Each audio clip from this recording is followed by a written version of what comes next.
Mohammad Umar Farooq biological video को share करें, like करें और सब्सक्राइब करें चैनल को, ताकि न्यू अपडेट्स आपको मिल सकें और आप आपस में एक दूसरे के साथ क्वेश्चन आंसर कर सकते हैं। So today we will discuss about the fat state.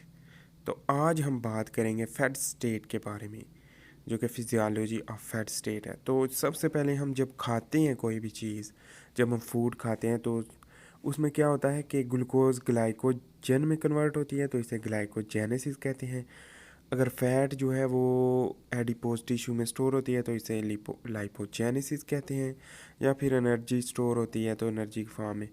और ग्लूकागोन डिक्रीज़ होता है इसमें पेंक्रियाज से जो हार्मोन रिलीज़ होता है एंडोक्राइन, और इंसुलिन इंक्रीज़ होती है जो कि बीटा सेल पेंक्रियाज से प्रोड्यूस होते हैं from the beta cell of pancreas. So anabolism will be possible. Anabolism होता है जिसमें लार्जर मालिक्यूल बनते हैं स्मॉलर मालिक्यूल से, और कैटाबॉलिज्म कम से कम होता है जिसे हम अपनी रिकवरी करते हैं। जो भी हमने लॉस किया है उसको, जो भी खोया है हमने, उसको दोबारा हासिल करने के लिए हम फूड खाते हैं। तो दैट इज़ वेरी इंपॉर्टेंट। सो यहाँ पे बात करते हैं स्टमक की। जब स्टमक में हमने सबसे पहले फूड खाई तो सलाइवरी ग्लैंड उसको डाइजेस्ट किया, पार्शियली डाइजेस्ट कार्बोहाइड्रेट, और प्रोटीन डाइजेस्ट नहीं हुई, फैट भी डाइजेस्ट नहीं हुई, वो ऐसे ही स्टमक के अंदर चलेगी तो उसे बोलस कहते हैं। और पार्शियली कार्बोहाइड्रेट डाइजेस्ट हो गया जिसमें पॉलीसैकेराइड्स भी हैं और ओलिगोसैकेराइड भी हैं। जब वो गया स्टमक के अंदर उसे हम बोलस कहते हैं। तो स्टमक के अंदर प्रोटीन की डाइजेशन हुई जिसमें प्रोटीन जो थी वो लार्ज पॉलीपेप्टाइड बने जिसमें एन टर्मिनल और कार्बन टर्मिनल था, तो वो बन गए।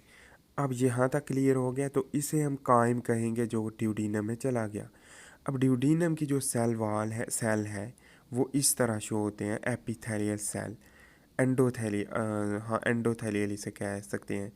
एंडोथेलियल से इसको हम कहते हैं एंटीरोसाइट से ये अब्जॉर्प्शन करते हैं फूड की। इसे ब्रश बॉर्डर सेल भी हम कहते हैं क्योंकि इसके ऊपर brush border like structure microvilli present होती है। तो इसके एंटीरोसाइट के ऊपर बहुत सारे एंजाइम लगे होते हैं जिस तरह sucrase, dipeptidase, tripeptidase, maltase, galactose, and there's many more which that is here।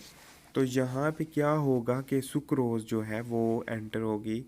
जब सुक्रेज एंजाइम ऐड होगा, सुक्रोज को ब्रेक डाउन करके एक ग्लूकोज का मालिक्यूल अंदर चला जाएगा, और सोडियम का एक मालिक्यूल अंदर जाने की वजह से एक्टिव ट्रांसपोर्ट है, तो जिसमें GLUT2 चैनल यूज़ होगा और ग्लूकोज अंदर चली जाएगी। इसी तरह फ्रुक्टोज है जिसमें GLUT5 चैनल यूज़ होगा ओबियसली। तो उसके बारे में हम बाद में बात करेंगे। सबसे पहले हमने आज फैट स्टेट की पूरी फिजियोलॉजी देखनी है। तो सबसे पहले जब ग्लूकोज चला गया ब्लड के अंदर, ग्लूकोज चली गई तो blood sugar will be rise. इसका मतलब है हम जब जैसे ही रोटी खाते हैं तो शुगर राइज हो जाएगी। और यहाँ पे क्या है, यहाँ पे अमीनो एसिड की पॉलीपेप्टाइड है जिसे पेप्टाइड पॉलीपेप्टाइड कहते हैं। तो इसको ट्रिप्सिन और काइमोट्रिप्सिन जो कि पेंक्रियाज से निकला, और अमाइलेज एंजाइम जो कि पेंक्रियाटिक अमाइलेज है वो भी डाइजेस्ट करता है स्टार्च को, और ट्रिप्सिन और काइमोट्रिप्सिन जो है वो डाइजेस्ट करता है पॉलीपेप्टाइड बॉन्ड को, यानी कि अमीनो एसिड प्रोड्यूस होती है। और यहाँ पे ट्राईपेप्टिडेज और डाईपेप्टिडेज बन जाते हैं जो कि ब्रश बॉर्डर एंजाइम के ऊपर एंजाइम लगे होते हैं जो कि इसको कन्वर्ट कर देते हैं डाईपेप्टिडेज और ट्राईपेप्टिडेज को, और अमीनो एसिड में कन्वर्ट कर देते हैं। जो बाकी बच जाता है सेल के अंदर वो भी डाइजेस्ट हो जाता है फ्रॉम द डाईपेप्टिडेज एंड ट्राईपेप्टिडेज। तो यहाँ पे sodium and hydrogen ion exchange होता है जिसकी वजह से अमीनो एसिड की मूवमेंट हो जाती है इनसाइड। तो इस तरह अमीनो एसिड मूव कर जाते हैं, और आगे जो है potassium sodium ATPase pump use होके अमीनो एसिड ब्लड में जाते हैं। इसका मतलब क्या है, अब अमीनो एसिड की डेफिशिएंसी कम हो गई है और एफिशिएंसी हो गई है। ब्लड के अंदर अमीनो एसिड बहुत ज़्यादा है। अब इनकी ज़रूरत क्या है, या तो ये एनर्जी के लिए यूज़ होंगे या कि सेल मेम्ब्रेन और सेल स्ट्रक्चर के बारे सेल साइकिल के लिए यूज़ होगा। और डिफरेंट टाइप्स की protein which that is a constructional protein and functional structural protein जो बनेगी वो ट्रांसलेशन से, ट्रांसक्रिप्शन से, ट्रांसलेशन से वो इसी तरह बनेगी। तो इसका मतलब है एनाबॉलिज्म की तरफ जा रहे हैं। तो यहाँ पे क्या होगा कि सोडियम बेसिकली सोडियम एक्सचेंज से अमीनो एसिड गए अंदर, और आगे जो है ये एंटीरोसाइट है। तो याद रखें ये इनसाइड ल्यूमन है जिसमें फ़ैट है, कार्बोहाइड्रेट है, प्रोटीन है। तो यहाँ पे क्या होगा कि फ़ैट जो है वो कन्वर्ट होगी lipase enzyme, pancreatic lipase enzyme use होके फ़ैट को डाइजेस्ट करके ट्राइग्लिसराइड और फास्फोलिपिड्स बनेगा, फैटी एसिड बनेगा जो कि एक माइसेल में कन्वर्ट हो जाएगा। किससे? बाइल पिगमेंट से। बाइल एसिड जो है इसको इमल्सिफिकेशन देता है। इमल्सिफिकेशन का मतलब है amphiphilic interaction. For example, both every side is the hydrophilic. So that is the hydrophilic means the amphiphilic of water. So everywhere is the water loving side, while inside it's impossible but it's make a globe. So that's ये क्या अंदर जाएगा जब globe अंदर, तो फिर क्या होगा कि एपोप्रोटीन जो है वो अपटेक होगी गाल्जी बॉडीज़ में और कोली माइक्रोन बन जाएगा। कोली माइक्रोन का मतलब है बहुत ही थोड़ी protein, very low density lipoprotein, यानी कि इसमें प्रोटीन बहुत कम है और कोलेस्ट्रॉल बहुत ज़्यादा है। इसको हम VLDL के नाम से जानते हैं।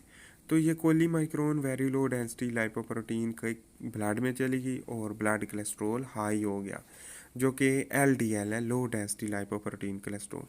तो ये बैड नहीं है बेसिकली, ये हमें हमारे टिश्यू को एनर्जी पहुंचाता है। तो यहाँ पे लाइपेज एंजाइम जो कि यूज़ हो के दूसरे टिश्यू तक पहुंचाता है ये फ़ैट जो कि हमारे लिए ज़रूरी है, हार्मोन प्रोडक्शन, स्टीरॉयड प्रोडक्शन और दूसरे फंक्शन सेल मेम्ब्रेन प्रोडक्शन।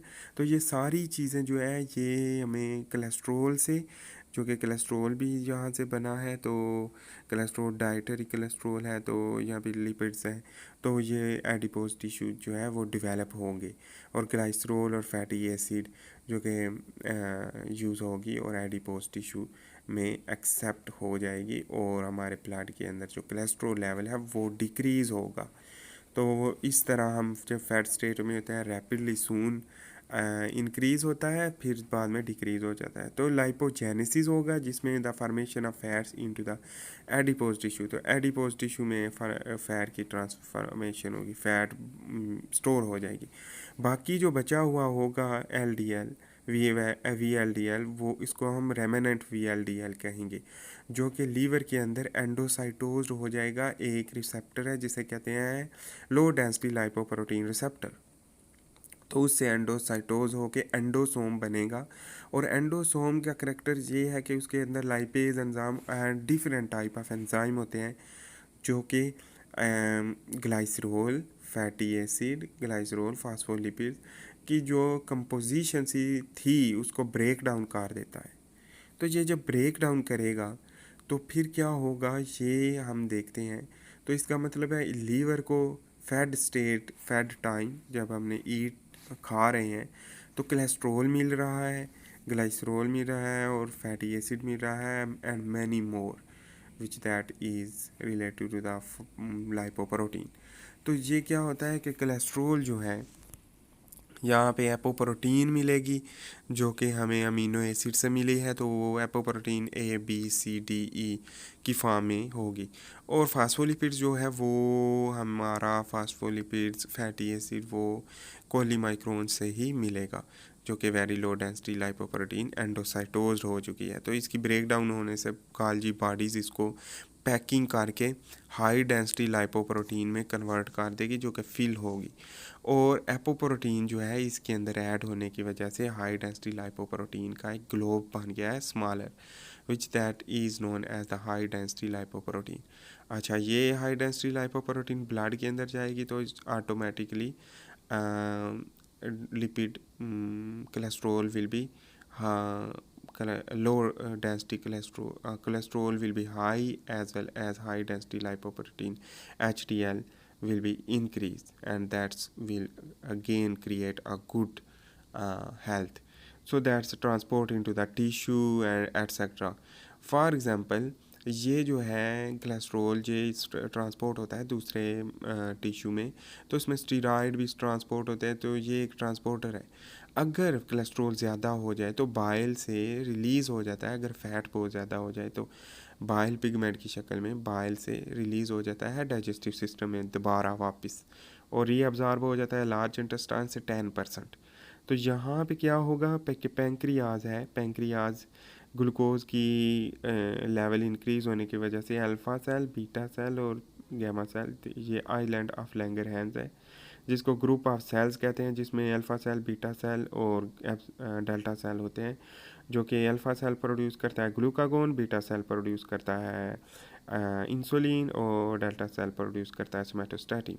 तो इधर हम बात करेंगे इंसुलिन। इंसुलिन इंक्रीज़ हो जाएगी, जैसे ही इंसुलिन इंक्रीज़ होगी तो रैपिडली जितनी भी ग्लूकोज है वो सारी की सारी रैपिडली टिश्यू में और लीवर में पहुंच जाएगी, जिसकी वजह से हमें ग्लूकोज की डेफिशिएंसी होगी। और अगर हमने ओवर ईटिंग शुगर ओवर ईट की है, शुगर ज़्यादा खाई है, तो हमारी शुगर दोबारा से लो हो जाएगी रैपिडली, क्योंकि ये एडिपोज टिश्यू में भी शुगर जाएगी और ब्लड जो है पूरे का पूरा खाली हो जाएगा शुगर से, और दोबारा हमें भूख लग जाएगी। तो इसकी वजह से हम शुगर कम करेंगे तो हमारा लेवल जो है इंसुलिन प्रोडक्शन का वो लो होगा, तो इंसुलिन बाइंड होगी और ग्लूकोज को इंसर्ट कर देगी, या फिर ये ग्लूकोज यूज़ होगी पायरूवेट में ग्लाइकोलिसिस के टाइम, और माइटोकॉन्ड्रिया में जाके कार्बन डाइऑक्साइड और एटीपी प्रोड्यूस करेगी क्रैब्स साइकिल से। या फिर ये शुगर जो है ये ट्राईग्लिसराइड्स में कन्वर्ट हो जाएगी, और ट्राईग्लिसराइड्स वेरी लो डेंसिटी लाइपोप्रोटीन जो कि एडिपोज टिश्यू में स्टोर हो सकती है, तो एडिपोज टिश्यू में भी शुगर स्टोर हो जाएगी। इसी वजह से फ़ैट जो है वो शुगर जो है वो फैट की वजह से शुगर की वजह से फ़ैट इंक्रीज़ होती है, that is why. So remember about it. और ट्राईग्लिसराइड जो है वो also GLUT4 channel basically accept the glucose to convert triglyceride। आगे जो ये बची हुई शुगर है जो कि वो जाती है इंसुलिन लाइक ग्रोथ फैक्टर 1 जो कि अटैच होता है ग्रोथ हार्मोन से और सोमेटोस्टैटिन से, तो उसको इंसर्ट करता है ग्लूकोज को इनसाइड, और ये ग्लाइकोजन में फॉर्म में कन्वर्ट होती है, इसको कहते हैं हम ग्लाइकोजेनेसिस। तो अगर लिपिड्स फॉर्मेशन है एडिपोज टिश्यू में तो इसको हम कहेंगे लाइपोजेनेसिस। और अब बात करते हैं ब्रेन की। जब ब्रेन शुगर को आप टेक करता है तो वो हमेशा पायरूवेट में ही कन्वर्ट करता है, जहाँ पे ग्लाइकोजन नहीं बनता, और पायरूवेट जो है स्टील को ए में माइटोकॉन्ड्रिया से एटीपी प्रोड्यूस करता है कार्बन डाइऑक्साइड। तो इसके लिए channel glucose transporter channel use किया जाता है ब्रेन के सेल के अंदर, यानी कि न्यूरॉन की बात हो रही है। अब यहाँ पे मसल है, मसल के अंदर ही इंसुलिन रिसेप्टर है जो कि रिसीव करके ग्लूकोज को ग्लूट चैनल से एंटर करके ग्लाइकोलाइसिस जहाँ फिर होगी और एसिटिल को ए बनेगा, और सिट्रिक एसिड साइकिल से माइटोकॉन्ड्रिया में एटीपी प्रोड्यूस होगी और या कार्बन डाइऑक्साइड भी प्रोड्यूस होगी, और एटीपी या फिर ग्लाइकोजन फार्मेशन होगी जो कि ग्लाइकोजेनेसिस हम कहते हैं जिसे, तो ग्लाइकोजेनेसिस फार्मेशन होगी। लेकिन पायरूवेट जो है वो बेसिकली एसिटिल को ए में कन्वर्ट होके एटीपी और कार्बन डाइऑक्साइड जो है वो प्रोड्यूस करेगा। तो इसका मतलब है इलेक्ट्रॉन ट्रांसपोर्ट चेन भी बनेगी जिससे NADH और FADH2 जो है वो इलेक्ट्रॉन ट्रांसपोर्ट चेन के लिए यूज़ होगा। यहाँ पे ग्लूकोज रेड ब्लड सेल भी अपटेक करता है और पायरूवेट में कन्वर्ट करता है, और माइटोकॉन्ड्रिया की डेफिशिएंसी की वजह से लैक्टेट में कन्वर्ट हो जाता है, और ये लैक्टेट जो है वो मसल टिश्यू में जाके या पायरूवेट भी है तो पायरूवेट या फिर लैक्टेट दोनों ही मसल टिश्यू में एंटर हो सकते हैं, और एसिटिल को ए से एटीपी और कार्बन डाइऑक्साइड जनरेट करते हैं। तो इसका मतलब है it's a metabolic effect which that's a red blood cell just create a glycolysis not anymore, so that is important. So अच्छा, अब बात करते हैं रेड ब्लड से कि रेड ब्लड सेल जो है वो सिर्फ और सिर्फ ग्लाइकोलाइसिस रन करता है। So thanks for watching. Share कर दें चैनल को दूसरों के साथ, और वीडियो को भी शेयर करें प्लीज़।